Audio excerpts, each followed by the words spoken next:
4వ వచనం ఈ విధంగా రాయబడి ఉంది. నీ ప్రేమను గూర్చియు ప్రభు అయిన యేసు ఎడలను సమస్త పరిశుద్ధుల ఎడలను నీకు కలిగి ఉన్న విశ్వాసమును గూర్చియు నేను విని నా ప్రార్థనలయందు నేను నీ నిమిత్తము విజ్ఞాపన చేయుచు ఎల్లప్పుడూ నా దేవునికి కృతజ్ఞతాస్తుతులు చెల్లించుచున్నాను అని అంటూ ఉన్నాడు. ఈ విషయాన్ని బాగా గమనించాలి.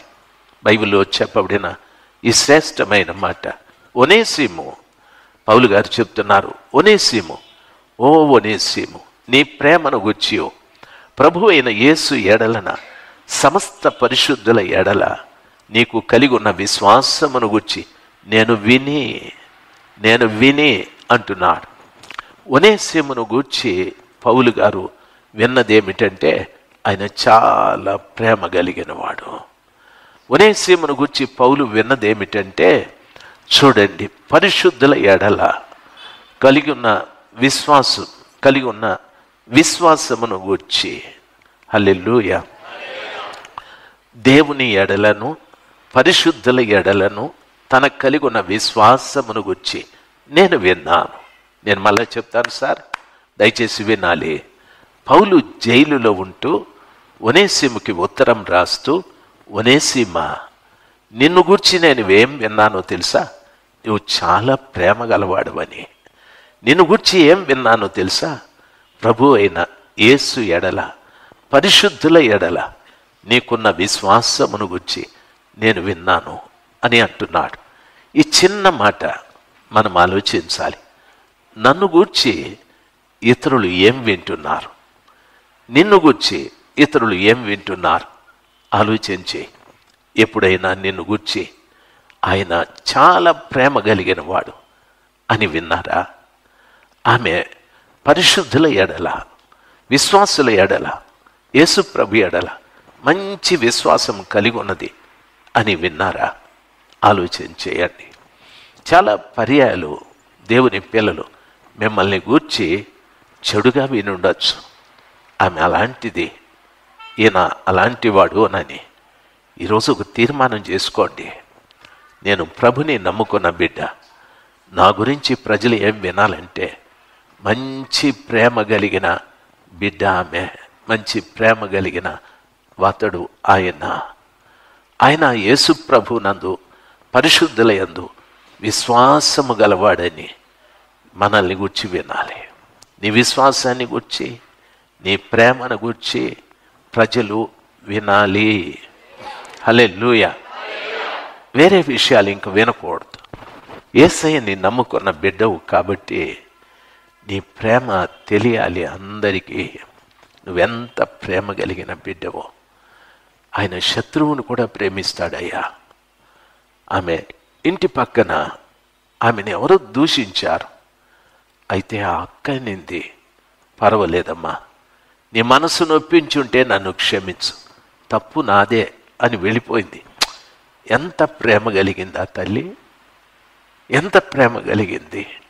యేసు ప్రభునందు ఎంత విశ్వాసం ఉంచాదో విశ్వాసుల పట్ల, పరిశుద్ధుల పట్ల కూడా అదే నమ్మకం కలిగి ఉంది. ఆ విధంగా సంఘంలో ఉన్న బిడ్డలైన మనల్ని గురించి ఆ మంచి పేరు మనకు రావాలి. ఆ మంచి మాటలు మనల్ని గురించి వినాలి. ఆమె చర్చికి వెళ్తుంది కానీ ఆమె నోరు మంచిది కాదు అనే మాట ఉండకూడదు. ఆమె మందిరానికి వెళ్తుంది కానీ పిల్లల్ని సరిగా పెంచలేదు అనకూడదు. ఆయన మందిరానికి వెళ్తాడు కానీ ఎక్కడ చూసినా అప్పులే అనకూడదు.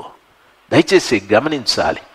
దేవుని సన్నిధానంలోకి వచ్చే ప్రతి బిడ్డకు ఒక తండ్రిగా, అన్నగా నా 2 చేతులు జోడించి నమస్కరిస్తున్నాను.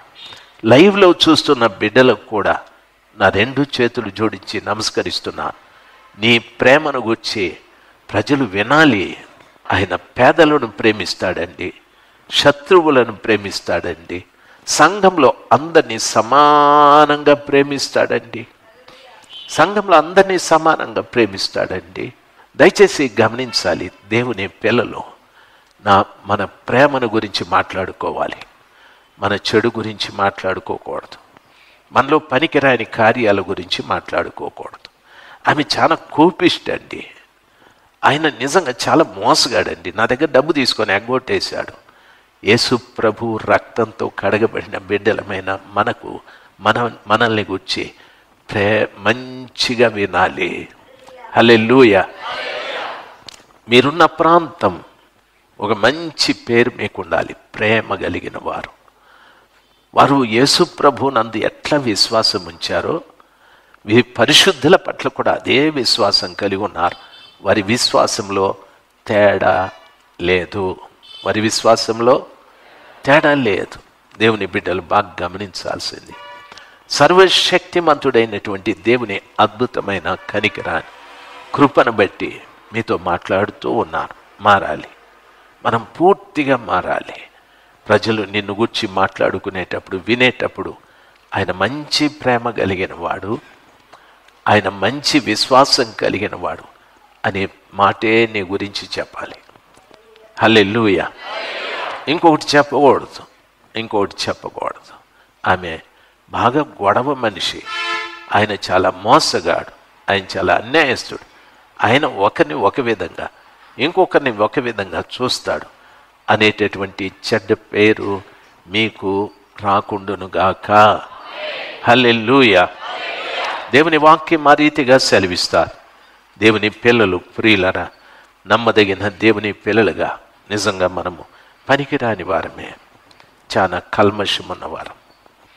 నిజంగా మన జీవితాల్లో ఎన్నో బలహీనతలు ఉన్నాయి, ఎన్నో అవలక్షణాలు ఉన్నాయి. అయితే వాటినే మనము దేవుని దగ్గరకు వచ్చి నడిపించుకుంటూ వెళ్ళకూడదు. ఇక్కడ పనిచేసే బిడ్డలు కూడా మాదిరిగా జీవించాలి. వాయించే బిడ్డలు కూడా మాదిరిగా జీవించాలి. మిమ్మల్ని చూసి చాలామంది నేను ప్రవీణ్ లాగా ఉండాలి, నేను భవిష్య్ లాగా ఉండాలి, నేను జ్ఞానిలాగా ఉండాలి, ప్రభులాగా, జాన్ లాగా, నేను పౌల్ లాగా ఉండాలి, శామ్ లాగా ఉండాలి, సూరిలాగా ఉండాలి అని మిమ్మల్ని చూసి నేర్చుకోవాలి. సంఘం నేర్చుకోవాలి. దయచేసి గమనించాల్సింది, మనమేదో ఒక పనికి అడిక్ట్ అయిపోయిన వారంగా కాదు. ఆ పని ద్వారా దేవుని నామం మహిమపరచబడు రీతిగా మనం జీవించాలి. నీ ద్వారా అనేక మంది బలపడాలి, నీ ద్వారా అనేక మంది ప్రభు దగ్గరికి రావాలి. ఆ శ్రేష్టమైన జీవితాన్ని జీవించడానికి మనం నేర్చుకోవాలి. ఆడబిడ్డ కానీ మగబిడ్డ కానీ దేవుని వాక్యం ఆ రీతిగా సెలవిస్తారు. ఆ మార్పు మనలో ప్రతిరోజు కూడా కనిపించాలి. ప్రతిరోజు, ఈరోజు ఈ చొక్కా వేసుకున్నాను, రేపు ఎల్లుండి ఈ చొక్కా వేసుకుంటాను, మళ్ళీ తీసేస్తే మా భార్య దీన్ని బాగా ఉతికి శుభ్రం చేసి ఐరన్ చేసి మళ్ళీ నాకు ఇస్తుంది. అంటే మైల్దే వేసుకోమని చెప్పదు. నా శరీరం మీద కనిపించే దుస్తుల మీద మైలు ఉండకుండా శుభ్రం చేసి ఉతికి ఐరన్ చేసి ఇస్తుంది. దేవుని సన్నిధానంలోకి వచ్చే బిడ్డలు మన మీద మైల కనిపించకూడదు.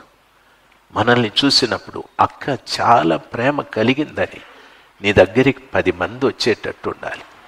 యేసు ప్రభు ఎడల ఎంత విశ్వాసం ఉందో సంఘములో పరిశుద్ధుల పట్ల కూడా అదే విశ్వాసం కలిగి ఉంది.